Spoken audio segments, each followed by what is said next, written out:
Assalamualaikum warahmatullahi wabarakatuh. Halo, selamat pagi semuanya. Di sini saya sebagai perwakilan dari kelompok Topan Haiyan kelas 10 akan menjelaskan bagaimana dan apa sih Topan Haiyan itu. Guys, tahu gak sih di Filipina Topan Haiyan lebih dikenal dengan sebutan Topan Yolanda. Topan Haiyan ialah salah satu siklon tropis terkuat yang pernah tercatat dan terparah di Filipina. Kalian wajib tahu guys, Haiyan berasal dari bahasa Cina yang berarti petrol. Petrol ini adalah sejenis burung laut yang hanya datang ke pantai saat akan berkembang biak. Setiap tahun negara kepulauan tersebut dihampiri oleh sekitar 20 badai. Contohnya seperti bulan September 2013, terjadi badai Usagi yang menewaskan lebih dari 70 orang. Kemudian, badai Bopa yang mengamuk pada 2012 menelan lebih dari 1.000 korban jiwa. Dan pada 2011, badai Wasi menewaskan 1.450 penduduk. Sementara pada 2006 dan 2008, badai Durian dan badai Fungsen menyisakan nestapa di pulau-pulau terluar.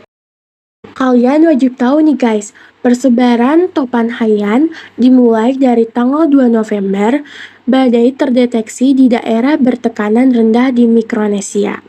Kemudian, pada tanggal 4 November, sistem ini ditingkatkan menjadi badai tropis dan diberi nama Haiyan. Pada tanggal 6 November, bencana ini melanda pulau dan sebagian Mikronesia. Setelah intensitasnya meningkat selama berhari-hari, Topan Haiyan menjadi badai kategori 5 dengan kecepatan angin. Pada 6 November, bencana ini melanda pulau dan sebagian Mikronesia. Setelah intensitasnya meningkat selama berhari-hari, Topan Haiyan menjadi badai kategori 5 dengan kecepatan angin di atas 157 mil per jam.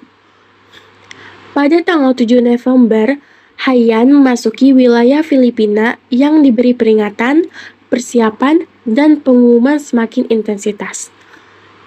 Kemudian pada tanggal 8 November pukul 04.40, Haiyan mendarat di Samar Timur dengan kapasitas puncak. Bencana ini terus menyebarkan kehancuran di Visayas, gugusan pulau, dan di tengah Filipina. Pada 9 November, badai bergerak menuju Laut Cina Selatan dan menuju Vietnam. Dan pada 10 November, Haiyan mendarat di timur Laut Vietnam dan jumlahnya berkurang, kemudian hancur menjadi kumpulan hujan di Guang Qi, Tiongkok. Penyebab terjadinya Topan Haiyan yaitu yang pertama, zona bertekanan rendah. Naiknya udara panas dengan cepat dan menghasilkan zona bertekanan rendah yang akan terus-menerus menarik udara hangat lainnya dan menciptakan angin. Angin inilah yang kemudian akan mendorong terbentuknya badai, guys. Yang kedua yaitu efek Coriolis. Sirkulasi udara hangat yang naik dengan cepat di daerah tropis akan dibelokkan oleh efek Coriolis. Hal tersebut membuat udara hangat berputar dan membentuk topan yang dapat bergerak hingga 320 km per jam. Yang ketiga, kenaikan suhu permukaan laut yang tinggi, maka makin besar juga topan yang terbentuk. Hal ini melahirkan perkiraan bahwa badai Haiyan terbentuk karena adanya pemanasan global yang menaikkan suhu permukaan laut. Yang keempat, yaitu dataran rendah Filipina.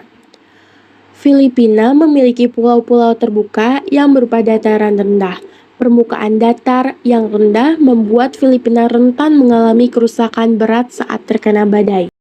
Kalian tahu gak sih guys, dampak-dampak dari terjadinya Topan Haiyan bagi negara dan masyarakat di Filipina?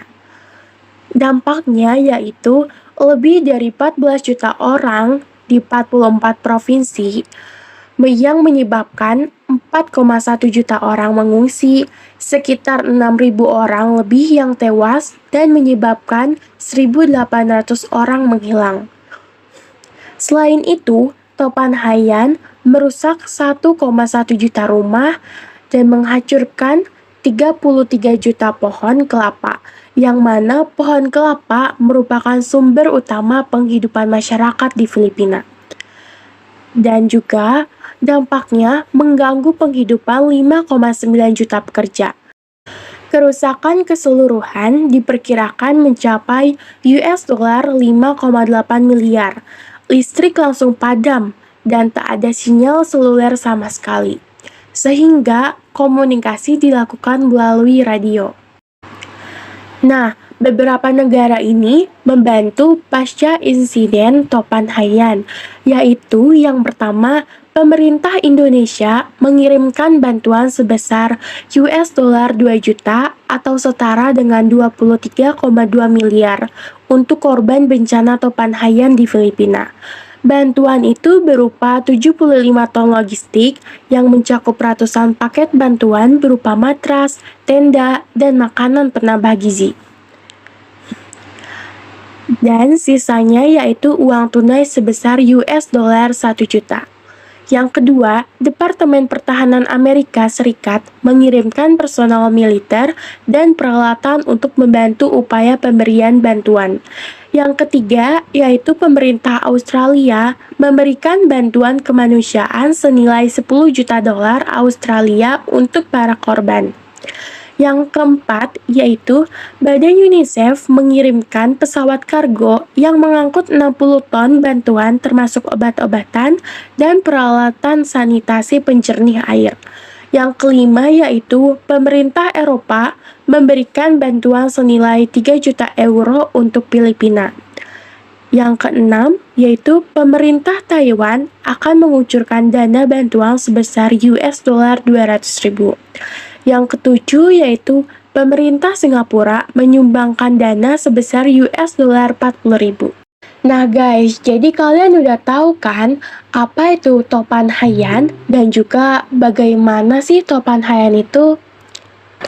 Mungkin cukup sekian dari saya. Terima kasih, mohon maaf bila ada kesalahan kata dan pengucapan. Wassalamualaikum warahmatullahi wabarakatuh. Sampai berjumpa lagi.